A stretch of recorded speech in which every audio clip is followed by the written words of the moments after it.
Cunningham didn't just spark a conversation, she lit a fuse. Her boldness signaled that the WNBA could no longer control its stars through intimidation or secrecy. The league was now facing a player-driven reckoning, one that threatened to reshape power dynamics from the inside out. If Sophie Cunningham lit the spark, Lexi Hull poured gasoline on the fire. Just 24 hours after Cunningham's explosive press conference, Hull, Caitlin Clark's teammate with the Indiana Fever, stepped to the microphone and delivered a statement that sent chills through every locker room in the WNBA. If Caitlin Clark can be treated like this, what do you think they'll do to the rest of us? Those words transformed a controversy centered on one rookie into a league-wide crisis. Hull didn't just defend Clark, she exposed a systemic issue, a culture in which even the most talented, most marketable players are vulnerable to political sidelining. Her statement wasn't born of panic or personal vendetta. It was a measured warning, a precise acknowledgement of the stakes for every athlete in the league. The impact was immediate and far-reaching. Fans took to social media en masse, echoing Hull's message, while journalists and analysts amplified her words across national broadcasts. No longer could executives dismiss Clark's benching as an isolated incident. Hull had framed it as a problem that could affect every player, rookie or veteran, at any time. The league's internal control mechanisms were under scrutiny, and the optics were disastrous. Beyond the public eye, Hull's intervention ignited conversations inside locker rooms across the country. Younger players who had previously felt powerless now saw an example of courage. Veterans who had stayed quiet for fear of reprisal began questioning whether compliance was truly protecting them. Suddenly, the WNBA's culture of silent obedience was being challenged openly, creating ideological fractures between those willing to confront leadership and those wary of retaliation. Hull's message also reframed the narrative for fans and sponsors. Clark was no longer simply a victim of mismanagement, she had become the emblem of a larger struggle: fairness, transparency, and respect in the league. Fans who had followed Clark's rise felt personally invested, realizing that the WNBA's decisions could impact not only her career, but the integrity of the league itself. This was more than a statement. It was a warning shot. Hull made it clear that the consequences of ignoring Clark's treatment would ripple far beyond a single game, a single season, or a single player. The league was no longer simply managing basketball operations, it was now confronting the demands of a player-driven movement that refused to be silenced. Behind the headlines and social media frenzy, a more insidious development was unfolding: a deep divide within WNBA locker rooms. What started as whispers over Caitlin Clark's benching quickly escalated into a broader conversation about power, loyalty, and the league's internal culture. Players were being forced to take sides, either align with the rising movement for accountability or remain silent and risk being seen as complicit. For years, the WNBA has relied on a culture of compliance. Veterans warned rookies to know their place. Players were expected to smile for the cameras, follow scripted narratives, and keep grievances behind closed doors. Challenging the league's authority was considered career suicide, but Cunningham and Hull broke that mold. They spoke publicly, unapologetically, and their voices were heard loud and clear. Younger players, inspired by this courage, began asking questions in team meetings, scrutinizing coaching decisions, and pushing back against favoritism and bias that had long been tolerated. They were energized by the notion that performance and leadership should be valued above compliance. Conversely, some older players remained cautious, worried that speaking out could provoke retaliation or destabilize team dynamics. This tension created a visible shift. Locker rooms that were once unified around basketball were now ideologically divided. The divide illustrates something crucial. This is about more than one player or one controversial decision. It is a cultural shift within the league, one in which athletes are claiming agency over their careers and demanding transparency from leadership. The old model of silent obedience, which maintained order in the past, now appears outdated, oppressive, and unsustainable. And while the league may hope that internal fractures will weaken the movement, Cunningham and Hull's defiance has lit a fuse that cannot easily be extinguished. The players realize that silence protects those in power, while unity empowers change. This isn't simply a dispute over minutes or strategy, it's a battle over respect, fairness, and the very structure of the league. The locker room has transformed from a place of camaraderie into a battlefield where ideologies clash and the future of the WNBA hangs in the balance. The outcome of this internal struggle will determine not just Caitlin Clark's trajectory, but the league's ability to retain credibility, talent, and fan loyalty in an era where athletes refuse to be silenced. When the WNBA finally broke its silence on Caitlin Clark's sudden benching, fans expected clarity. What they received was the exact opposite, a statement so vague and dismissive it barely qualified as an explanation. The league simply called it a rotational decision. No mention of Clark, no acknowledgement of the controversy, no recognition of the thousands of fans who had bought tickets specifically to see her perform. just a hollow phrase meant to pacify a growing storm. The reaction was swift and brutal. Social media erupted with outrage. Analysts tore into the statement, pointing out that no rookie averaging Clark's production and drawing this level of attention had ever been sidelined for such nebulous reasons. Casual fans, who had tuned in for the excitement she brought, could immediately see the disconnect. The WNBA's response wasn't an explanation, it was damage control gone wrong. By refusing to address the situation honestly, the league inadvertently confirmed suspicions that something deeper was at play. Every canned response, every dodged question, made it appear as though the organization was scrambling to cover its tracks. The optics were disastrous, undermining trust with fans, players, and sponsors alike. What should have been a moment to reinforce confidence in the league instead became a credibility crisis. Transparency is key to sustaining any professional sport. Fans invest emotionally, financially, and socially in their favorite players. By benching Clark without explanation and then issuing a vague, seemingly indifferent statement, the league betrayed not just her, but the fans who had put their trust in the WNBA. Ticket sales, TV ratings, merchandise, all the metrics driven by her presence were being undermined by silence. The consequences extend beyond this season. When the governing body of a league cannot account for its actions, it signals to players and fans alike that authority trumps talent and control outweighs fairness. Clark's benching was no longer just an internal personnel matter. It became a symbol of mismanagement and disregard for both athletes and the communities that support them. In short, the WNBA's response didn't calm the controversy, it inflamed it. By treating the situation as a minor issue rather than acknowledging its systemic implications, the league fanned the flames of fan frustration and player dissatisfaction, turning a singular incident into a full-blown crisis of trust and credibility. If there was ever any doubt that this was more than a Caitlin Clark issue, it vanished the moment Sophie Cunningham and Lexi Hull appeared side by side. Two players from different teams, different backgrounds, and different stages of their careers united by one common belief. The league had crossed a line. Cunningham had already ignited the conversation with her fiery presser, calling out the fear-driven decision to sideline Clark. Hull followed, delivering a razor-sharp warning that extended the implications to all players. If Caitlin Clark can be treated like this, what do you think they'll do to the rest of us?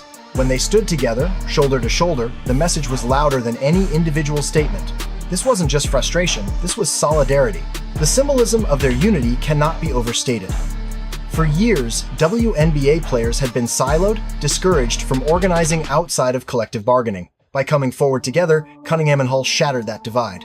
They made it clear that silence was no longer an option, that protecting oneself at the expense of others would no longer be tolerated, and that standing up for fairness was both necessary and powerful. Their declaration that no player is safe struck a nerve because it tapped into a universal truth. Every player, rookie or veteran, knows how fragile their place in the league can be. One injury, one miscommunication, one unexplained rotational decision, and a career can vanish overnight. Clark's treatment was simply the most visible example, but Cunningham and Hull forced the league and fans to recognize it as systemic. Fans quickly rallied behind their message. Social media erupted with hashtags of support. Former players praised the courage it took to break decades of silence. Even casual viewers, many of whom had been drawn to the league primarily by Clark, understood the historic weight of two athletes putting their reputations on the line. Fans of the WNBA, prepare yourselves, because what you're about to hear could redefine the league's entire narrative. Caitlin Clark is not just a rookie, she's a phenomenon. From the moment she stepped onto the professional stage, she shattered records, drew sellout crowds, and single-handedly attracted millions of new eyes to women's basketball. Families plan their schedules around her games. Networks scramble for broadcast rights. Merchandise flies off the shelves the moment her name hits a scoreboard. In every measurable way, Clark has done what no other player has achieved in league history. She made the WNBA must-watch television. And yet, despite this unparalleled impact, the league has failed her and failed themselves. Instead of building campaigns around her, elevating her into a household name like Michael Jordan or LeBron James, the WNBA treated her as just another player. They buried their most powerful marketing asset. Even worse, they benched her at the very height of her popularity, leaving fans bewildered and furious. The consequences are immediate and undeniable. Fans feel betrayed, networks question the league's judgment, sponsors hesitate. What should have been a golden opportunity to redefine the league's visibility has instead become a glaring misstep. Clark's rise was a chance to usher the WNBA into a new era of prominence, and instead, executives let it slip through their fingers. To understand the gravity, picture this: a rookie averaging over 20 points and nearly 8 assists per game, transforming a struggling Indiana Fever team into a playoff contender, suddenly disappears from the starting lineup. No injury, No sickness, no fatigue, just silence. Coaches and league executives offer no explanation. Casual fans sense something is wrong, and the numbers only amplify the absurdity. Clark was not just contributing, she was carrying her team. Yet the league decided to sit her. This isn't load management, rotational strategy, or any excuse that would pass scrutiny even in a high school gym. Clark is 22, physically in her prime, dominating both on offense and defense. And the fans? They are left with nothing, no answers, no transparency, just the empty feeling of betrayal. This is not a minor miscalculation. This is the WNBA's single biggest self-inflicted crisis in years, and it centers entirely on the mishandling of Caitlin Clark, the player who could have been their ticket to national relevance, global attention, and long-term growth. Now, let's talk about the moment that ignited a firestorm: Caitlin Clark's sudden and inexplicable benching. This wasn't a minor lineup tweak or a routine rest day. This was a rookie, arguably the hottest property in women's basketball, being removed from the game at the peak of her influence, and the reasons given were, at best, vague. Rotational decision, the league said. That's it. No explanation. No acknowledgement of the fans, the records, or the unprecedented attention she had brought to the WNBA. Fans didn't just notice they were outraged. Parents had brought their children to see history being made. Ticket holders had traveled across states just to witness a generational talent in action. Broadcast schedules were arranged around her games, and yet, when they arrived, the star attraction was absent, replaced by a hollow promise of strategy. Analysts quickly pointed out the absurdity. No healthy rookie producing Clark's numbers over 20 points and nearly 8 assists per game, carrying her team in multiple advanced metrics, has ever been benched in any major professional sport without a valid reason. Not the NBA, NFL, MLB, or NHL. Not ever. And the numbers tell the story even louder. Clark wasn't just scoring points, she was generating wins. Leading her team in scoring, assists, and even defensive contributions, she was performing at a level no first-year player should be expected to achieve. Her efficiency ratings rivaled established MVP candidates. Her usage rate demonstrated the team's reliance on her skill.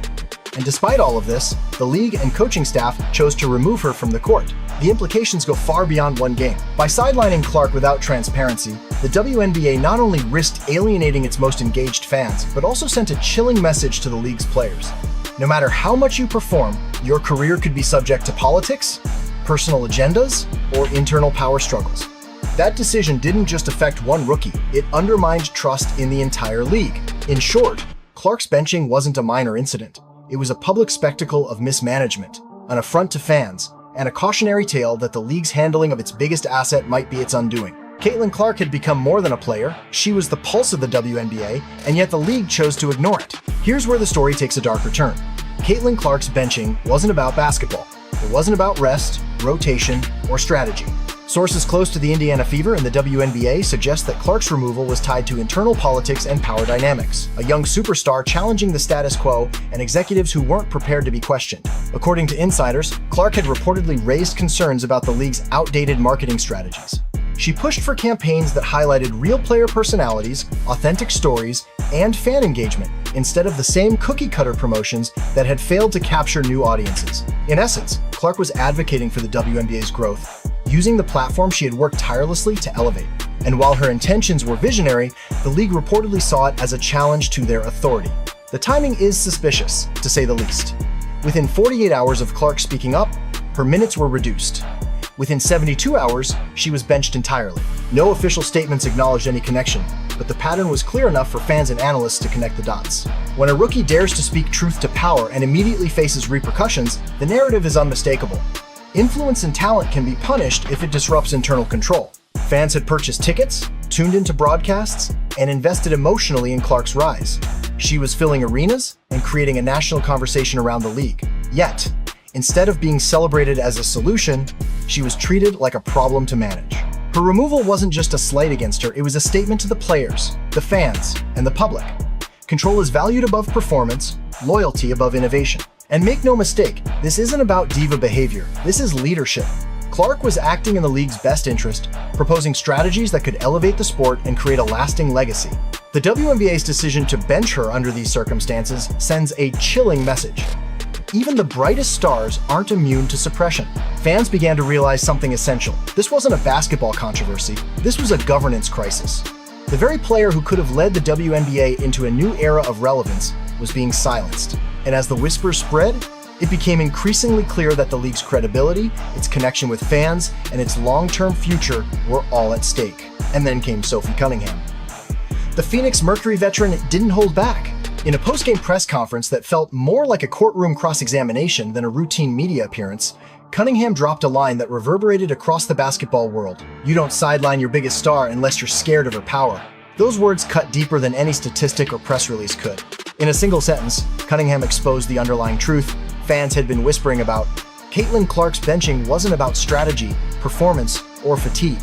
It was about fear. Fear that a rising star could upset the league's carefully maintained hierarchy. Fear that popularity and influence might challenge the comfort zones of executives who have dictated the narrative of women's basketball for decades. Cunningham's statement wasn't reckless or emotional.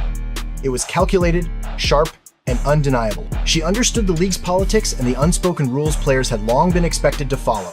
Smile for the cameras, toe the line, and never question authority. By breaking that silence, she became a voice for not just Clark, but for every player who had felt sidelined or silenced for reasons beyond basketball. The ripple effect was immediate. Analysts replayed her words across every sports network. Fans took to social media to amplify the message, quoting her like a mantra. Executives who had hoped this controversy would fade suddenly realized they were losing control of the narrative. Cunningham had made it clear. The league was no longer in the driver's seat when it came to how its players were perceived and treated. And perhaps the most profound impact was the solidarity it represented. For too long, players had been expected to remain silent, but Cunningham's defiance showed that veterans, not just rookies, were willing to challenge the system. She illuminated the hypocrisy, the fear-driven decision-making, and the disconnect between league leadership and the people who make it watchable. Inside locker rooms, the impact was transformative. Younger players who had been hesitant to speak out now had role models. Veterans who had previously stayed quiet began questioning whether their silence had truly offered protection. The spark of courage spread, igniting conversations that could not easily be contained. By standing together, Cunningham and Hall transformed the controversy from an isolated scandal into a movement. The league could no longer treat this as a minor incident. The treatment of one player was now a reflection of its relationship with all athletes. The message was crystal clear. Players have power, voices matter, and the era of unquestioned authority is over. While the league attempted to quietly navigate its internal mess, another force began asserting itself: the fans. Social media exploded, arenas buzzed with whispers, and comment sections across sports websites became battlegrounds. Ticket holders who had spent hundreds of dollars to see Caitlin Clark play demanded answers. Sponsors began asking uncomfortable questions, wondering why the league would sideline its top asset at the very moment she was driving unprecedented attention. This wasn't mere frustration, it was a tidal wave of accountability, and the league could not ignore it. Every highlight clip of Clark's dominance served as a reminder of what the WNBA was suppressing. Every Instagram story showing packed arenas during games she did not play became a visual indictment. Attendance numbers, merchandise sales, TV ratings, all heavily influenced by Clark, were undermined by the league's opacity. Fans are not passive consumers, they are participants in the sports culture. By benching Clark without explanation, the league risked alienating a generation of supporters who had invested emotionally, financially, and socially. Parents bringing their kids to games, casual viewers tuning in for highlight reels, hardcore fans planning entire road trips all confronted a stark message. Politics was taking precedence over performance. The public pressure amplified media scrutiny. Analysts dissected every stat, every lineup change, every social media post, highlighting the widening rift between players and management. The WNBA, once confident in controlling the narrative, found itself on the defensive. Every moment of evasion only added fuel to the fire, escalating a minor controversy into a national conversation. Ultimately, fan outrage transformed the situation. What began as the benching of a rookie superstar evolved into a discussion about fairness, empowerment, and accountability. The narrative was tilting in Clark's favor, showing the world that when fans rally behind a player, they become a force no league can ignore. The lesson was clear. Ignoring the audience's voice is a risk leagues cannot afford, especially when that voice is united behind its brightest star. And now, the crisis reaches its most alarming point. Whispers that Caitlin Clark might walk away from the WNBA entirely. This isn't speculation from idle fans. Insiders suggest that the league's mishandling of its brightest star has pushed her to consider leaving. If Clark were to resign, it wouldn't merely be a headline, it would be a catastrophic blow to a league built around star-driven growth. Clark's influence is unmatched. Her games aren't just basketball contests, they're marquee events. Sellout crowds, record-breaking attendance, viral highlight reels, skyrocketing merchandise sales, and sponsorship deals, all of these are directly linked to her presence. Losing her wouldn't just remove a player from the court, it would drain the league of the momentum and energy it depends on for survival and growth. Why would she even consider leaving? The reasons are glaring. From being celebrated as the face of the league, to being inexplicably sidelined, Clark has been treated as a problem rather than an asset. Her frustration and humiliation are compounded by a lack of transparency, leaving her options open to more lucrative, respectful opportunities abroad. Overseas leagues offering superstar treatment and substantial financial incentives are undoubtedly monitoring this situation closely. Sponsors and partners, too, would likely follow her wherever she goes. The financial stakes for the WNBA are staggering. Losing Clark mid-season doesn't just impact ticket sales, it sends shockwaves through TV contracts, merchandise revenue, and sponsorship deals. It undermines fan trust, damages the league's reputation, and complicates efforts to attract the next generation of stars. Clark's potential exit transforms this from a player dispute into a crisis with existential implications. Every analyst, commentator, and executive watching knows the severity of the situation. The clock is ticking, and if the WNBA cannot reconcile with its most valuable asset, no amount of PR, spin, or press release will fill the void. This is no longer speculation, it's a tangible threat that underscores the high cost of mismanaging talent and ignoring the voices of the league's brightest stars. Finally, we arrive at the big picture. What started as Caitlin Clark's benching has evolved into a seismic shakeup in the WNBA's power structure. For years, the league relied on top-down control, politics, and silent compliance. But now, players are leading a movement that refuses to be ignored. Sophie Cunningham, Lexi Hull, and a growing number of rising voices are signaling that the era of unquestioned authority is over. This moment is unprecedented. For decades, athletes were told to stay quiet, play their roles, and prioritize the league's image over their own voices. Speaking out was often treated as career suicide. Yet now, we see a collective awakening. This isn't a single protest, it's a cultural revolution. Players are demanding transparency, fairness, and recognition for both talent and leadership, not just obedience. The ripple effects are immediate and far-reaching. Locker rooms buzz with conversations previously suppressed.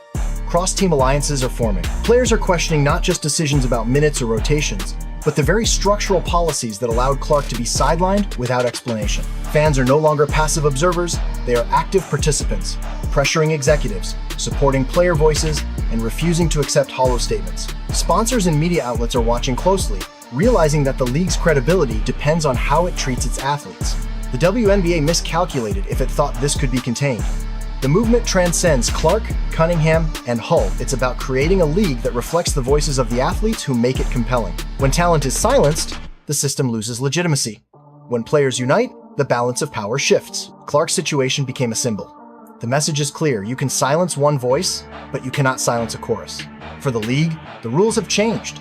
The foundation of authority is shaking beneath executives who once thought they controlled the narrative. And for fans, players, and the sport itself, this marks the dawn of a new era, a player-driven era where influence is shared, voices matter, and the future of the game is truly in the hands of those who make it worth watching.